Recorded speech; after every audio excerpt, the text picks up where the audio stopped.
So I found this MSI gaming PC that just came out. Its build date is 2025, and I just want to go over, is it worth the price of $859? And I have to say so, yes, based on a couple things.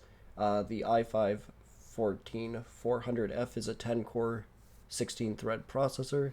Just make sure to look at this so I can show you guys everything, just so you can go over it with me. So let's start off with the processor, because that's the best part. So 10 core, 16 threads, which is fantastic for streaming, gaming, everything that you can throw at this thing. It's going to be able to handle it. 16 cores is absolutely, 16 threads is absolutely enough to handle any multitasking, unless you're rendering some sort of engineering program, but basic gaming, all that stuff, fantastic. The downside of this PC, right off the bat, it has DDR5, which is the newest gen, which is great. 6000, which is a bit on the slower end, but for Intel, it's not the end of the world. It has 2 slots, which definitely is going to hinder you later on. So you can get another stick of 16 and have 32. It's currently only using one of the 2 slots, which I don't like.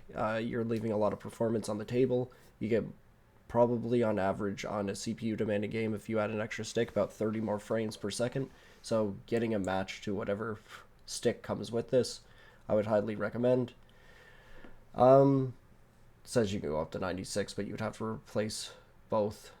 Like 32 is more than enough, especially at DDR5, unless you're rendering a crap ton of videos. It is more than enough. Windows 11, it has Wi-Fi 6E, which is currently the fastest Wi-Fi, which is great, and a 650 watt power supply, which will make it so you can upgrade the 4060 later on. For 1920 by 1080, the 4060 8GB of VRAM is more than enough. If you do plan to go up to 2K, 8 gigs is gonna start being limited pretty bad. For instance, this computer will be able to run GTA 5, no problem. Warzone, no problem. Fortnite, no problem. The GTA 6, I'm not sure. Haven't really said exactly what you're going to need, and whatever they say, sometimes they change it, so it's better just to wait for the game to come out and see how performance is. But honestly, if you are in the market for a starter gaming PC, or maybe getting something a little more modern and you're not comfortable building is always cheaper. But if you're not, the MSI seems to be not too bad. I do know that people have had problems with MSIs in the past. Part of Reddit forums for almost every pre-built, and I try to keep up to date on what people are going through, but you have to be a little bit worried when you're buying these pre-builts, because they're just pumping these out, and these people aren't necessarily the best at building computers.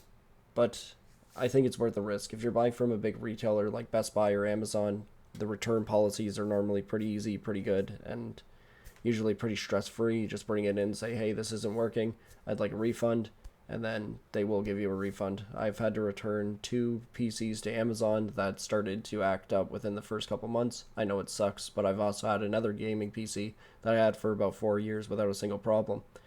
So I would say that this one is worth the price, worth the risk. For that price, like, it's pretty good. I'm not going to complain.